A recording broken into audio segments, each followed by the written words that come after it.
All right, chaps, story time. And of course, chapettes. This is for any of you fellas out there that would always be the life and soul of the party. The ones that are always buying the shots. The ones that are always putting their hands in their pockets because you're drinking so fast and you're trying to keep the party going and other people are drinking slower. Other people are thinking about leaving. So you're like, come on, come on, come on. Let's get at this. Well, this is for you guys. The guys that would always be the first at the bar and the last to leave the party. Because that was me. And I'm going to tell you a story of what happened to me only a year ago, probably a little over a year ago now, that absolutely changed my life. And it involves Gerry Hussey. And if you know Gerry Hussey back in Ireland, you know that he is a mindset guru. And if you don't know him, look him up because he's well worth it. He's well worth it. Anyway, to give you my backstory. So for the longest time, when I was very young, I was very quiet and I didn't know myself. And I was a kind of a shadow. I was picked on a lot when I was in school, and when I went to secondary school, just stayed fucking super quiet. It wasn't until maybe fifth or sixth year I started to come out of myself. And then I went to college and then I decided, right, fuck this. I can't be this quiet bollocks anymore. So I became this fucking loud, out there guy. And what I done is, I became the party dude. I was always the one that would be drinking and fucking drugging and all the stuff. And that became my identity. That became who I was. And I would, up until very recently, say, sure, drinking is great crack. And if you go out, you have to drink. Sure, what the fuck would you be doing in a pub not drinking? Anyway, let me accelerate up to this Gerry Hussey event I went to in Johnston Estate up near Kildare about a year ago. So I had known about Gerry Hussey before. I'd known about his work and his, how he gets people unstuck. Basically, he tells everyone that they have the answer themselves. They have the answer within them. It's just they're not listening to it. So this was a full day event. The room was pretty much full of women, more so than men, but I was delighted to be there anyway. It was a friend of mine that got me the ticket, Anthony Allen. So I said, fuck it, I'm definitely going along to this because Gerry's he's a wizard. He's a fucking wizard. Anyway, it was a fucking fantastic day. He's very interactive with the crowd, tells great stories. He kept coming back to the point that, whatever happens today, hopefully you're going to leave with something that's transformative, that, sets the ball in motion for you, that, can help you in some way, shape or form. And he said, but I can't give you the answer. The answer has to come from you. The answer is within you. And what you need is there already. You just haven't seen it yet. So anyway, we're doing activations, we were getting uncomfortable, we were, and when I mean uncomfortable, he was putting us in scenarios where we had to interact with other people, you had to stand up and dance, loads of stuff, but great stuff. And then it came to a meditation section. Now this is the bit that fucking blew my mind, so tune in. I'm familiar with meditation. I do it quite regularly. I know how it works and I can get myself to a good place. So I've had that base already. So anyway, Gerry said we're going to do a bit of a meditation here now and just relax and we'll see what happens. All right, so there was no other information other than, and I just assumed this is going to be a relaxation meditation. So anyway, we started the meditation, and the first 10 minutes were just close your eyes, palms up on your legs, just relax your shoulders, relax your body, and just get nice and relaxed. And there's music playing, and Gerry's still talking, and basically it's kind of like a body scan to get you relaxed. And then maybe about 5 or 10 minutes into it, it kind of changes. It changes direction. And he starts saying, because you can hear him the whole time, but you are super relaxed. He starts saying, okay, now you're in the room on your own. All the other people have left. And as he's talking, you can kind of put yourself there. And yeah, you do feel like, okay, I know I'm sitting in the crowd, but okay, I can picture I'm on my own. And he said, and you feel comfortable there? And I do, yeah, absolutely. And shortly there's going to someone walk in the back of the room and you're going to know them. But you're not turning around. You're not, they're familiar to you, but you're not going to turn around and have a look. So you're like, okay, and yeah, I can feel someone's walked in, and this keeps going on. He said this person is getting closer to you, and the closer they get to you, the more familiar you are with them, but you're still not quite sure who it is. And now this person is at your shoulder, and for some reason that they're in your energy heat or whatever you want to call that, they're within your vicinity, that this person is so familiar to you. And now this person is in front of you.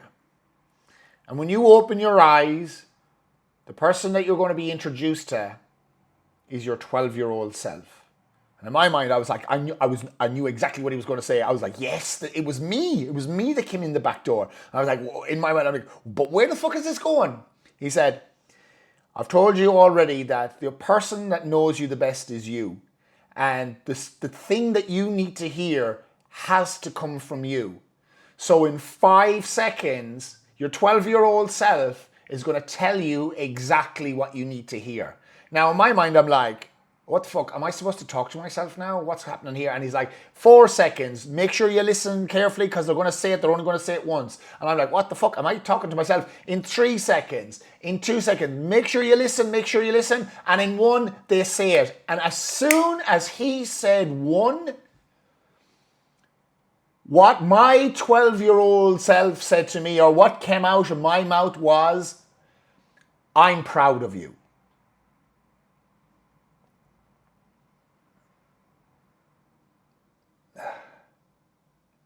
I'm proud of you. Now, as I said to you, I didn't, like, up until that point, I was like, oh, fuck, am I going to be just talking to myself? But that's what came out of me.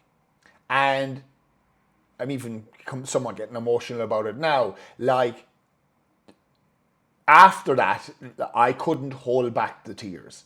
And he said, he's like, there may emotion come up for you, and that's okay. And as soon as he said that was okay, I was like, whoa, holy shit. But the reason I had such an emotional reaction to that is because I was always seeking other people's validation. I was always looking for approval. Now, this has obviously started from a very early age, but the version of me that, you know, started drinking heavily and, you know, came out to himself, like, he'd done that because he didn't get attention for a long, long time. And the way he figured out how he could get attention and validation and, you know, keep people close to him is if he could be the party guy. He could be the drinker. He could be the one spending his money on alcohol for other people. Then he's a fun guy to be around. Then he keeps people close to him. And for years, this was Damien's identity. This was my identity. Until that fucking point. Because I had, through running myself into the ground, I had hospitalized myself twice through working stupidly hard and then constantly partying at the weekend, because I had told myself the weekend is my reward. The weekend is where I relax. The weekend is where I chill out. And by chilling out, what I mean is getting fucking demented drunk on Saturday night and probably the same on Sunday. So this was what I had told myself, and this was the story I believed. Because why? It helped me get validation. It kept people around me. It meant sure I had friends. That's what I thought. But it all changed in that point because I realized what I was doing. I was looking for people's validation so I felt proud. Or so someone along the way I'd give them a laugh at my expense, or I'd entertain them at my expense. And that would give me what I was looking for, because I obviously didn't feel pride in myself. And we can go into the backstory of it all, but between parents splitting up and you seeing this going on, and you're trying to keep people together, no matter what you do, they're going their separate way anyway. That for me as a young person was very confronting. And you feel like it's your fault. You feel like you're the cause of this. So from that point on, your self-worth diminishes.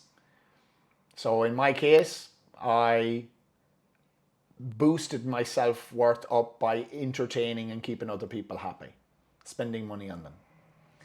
And that was the point where saying that to myself, I'm proud of you, changed everything for me. Hence now why I drink fuck all. And I'm out and can be out sober because when I go out now, the reason why I go out is because I enjoy dancing. I enjoy music, particularly techno and fucking dance music. So I go out because that's what I want. I'm not going out because I need to entertain anyone anymore. I'm not going out because I want to drink a fucking shit ton. I'm going out because I want to go out and I want to party. Do I party with fucking minimal alcohol now? Yes, I do. There's so many nights now I go out, and there's no alcohol. And there's definitely no drugs anymore either. Well, the thing with the drugs, that's exactly what that was. It gives you the feeling of, I feel good. If anyone listening to this has ever taken drugs, you know what it's like. It makes you feel good. What is that replacing? Why don't you feel good? Why do you need the drugs to make yourself feel good? What's missing? For me, that pride. That pride. So the moral in that story for me and that experience with Gerry Hussey was the only person that needs to be proud of you is yourself.